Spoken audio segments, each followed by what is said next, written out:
right. That'll be hard to do.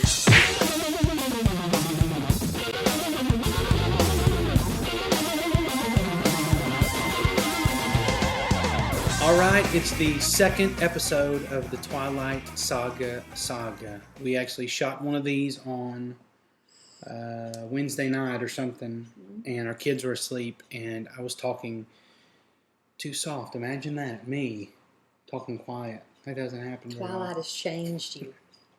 All right, so at this point, all bets are off as to keeping any sort of similar reading pattern. Have you read them all? Sort of. Okay. So I finished Twilight on Thursday. It's Sunday, by the way. Sorry, Sunday, April 11th. And I watched the movie. And I watched the movie.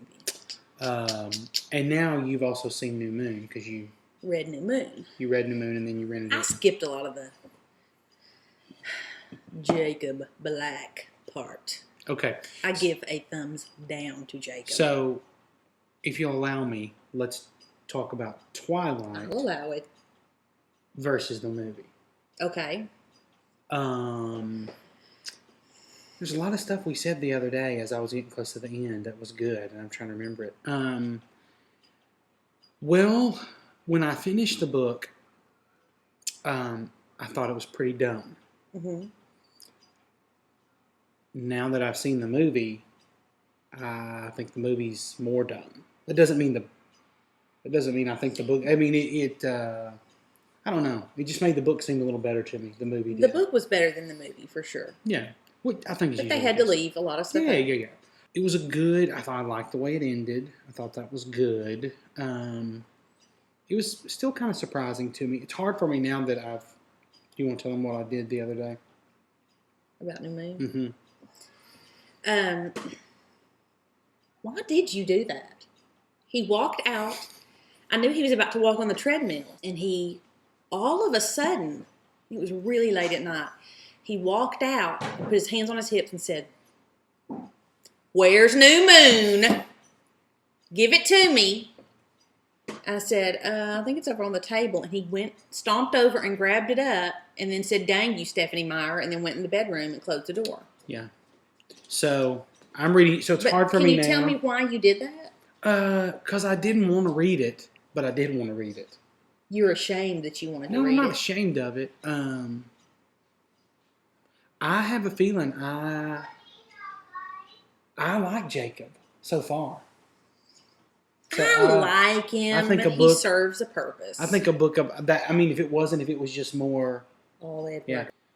The other day when we were talking about it in the vlog that didn't work, I do not like the book that it doesn't seem to develop Edward very much. In other words, he's constantly telling her, "I love you, but I'm going to destroy you. I'm dangerous, but I can't help myself." It's just back and forth and back and forth. And it's like she doesn't think we're going to get it. And that felt real redundant to me. I mean, if you took out all of the conversations about how dangerous he was, I think half the book would be gone. And that I did not like. I don't agree. I thought the book was perfect. Okay. But you also have to remember, it's from Bella's point of view. And so she can't really develop Edward except through Bella's eyes. Right. However, if you read Midnight Sun... Yes. It's from Edward's point of view. And you get a little bit more. Okay. Well, because very unpolished. I kept expecting... I think we said this. I kept expecting there to be more to Bella's story in this book. Like whatever reason why he's drawn to her. I mean, I'm hoping or wishing that something about Bella would be kind of epic and important. And I know that's the point, that she thinks that she's normal. But just, obviously all of the vampires think that she smells delicious or whatever. But really, they just think she smells normal. I mean, except for Edward. Yeah. No, because... I mean, she smells good, but she's not like... Okay. Well, all right. So the movie, though, Wow, there was a lot of stuff. left out. Well, just different. Charlie was all wrong. That's not No. what Charlie should look like. I've warmed to Charlie. What else? What was that guy's name who plays Charlie? Billy Burke. Yeah. So. He's got a What? mustache. Yes. If you have a mustache in the viewing audience, please shave it off. No, there's some guys that look great with a mustache. No. Tom Selleck doesn't look good with a mustache. Tom Selleck is not in the viewing audience. I think that movie stars can be exempt from what I'm saying. If You you're better a make regular sure man, you don't know anybody with a mustache. if I know you and you're wearing a mustache without a beard, just a stash, I care about you, and I don't think that you should do it anymore. But I could never say it to your face. The effects in the movie were dumb.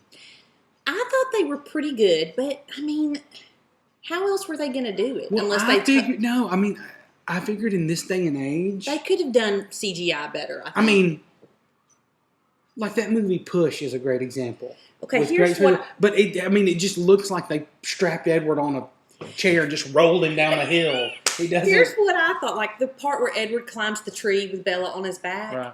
I mean, it looks like he's wearing wires, but going like this, really fast. Right. And so, yeah, I'm with you on that. Okay, so I just finished the movie last night on Saturday night, and so Kristen's already seen it, and she's watching it, and so the part where he takes Bella up to the top of the tree, and they're looking out everywhere, and Kristen goes, "How did you say it? I would be so scared to be up there." And you said, And then well, he would catch you. I said, "Well, Edward catch." She goes, "No, I mean if I was Kristen Stewart being up there."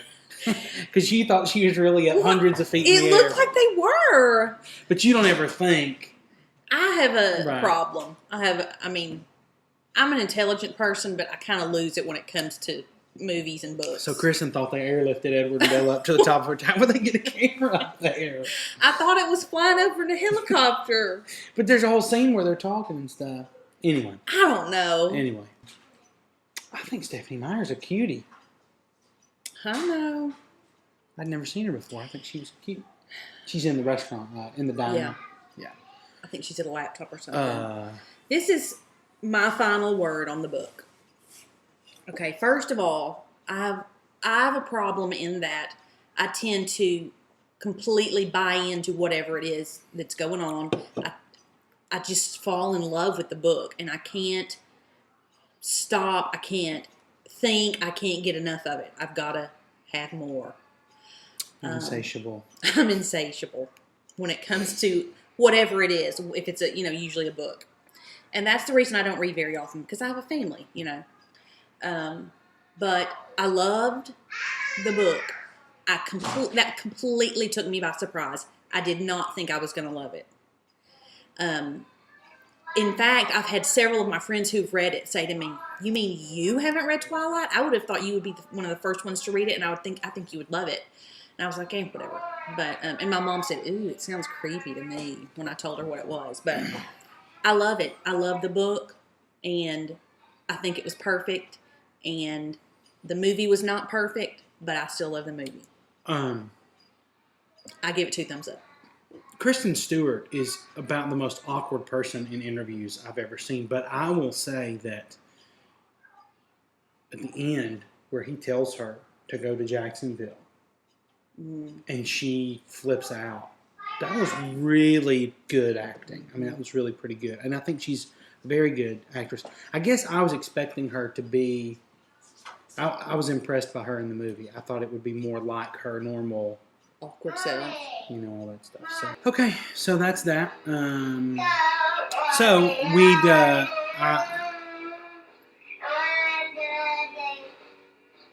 Finley's singing. I don't know if you can hear that. Maybe too far away.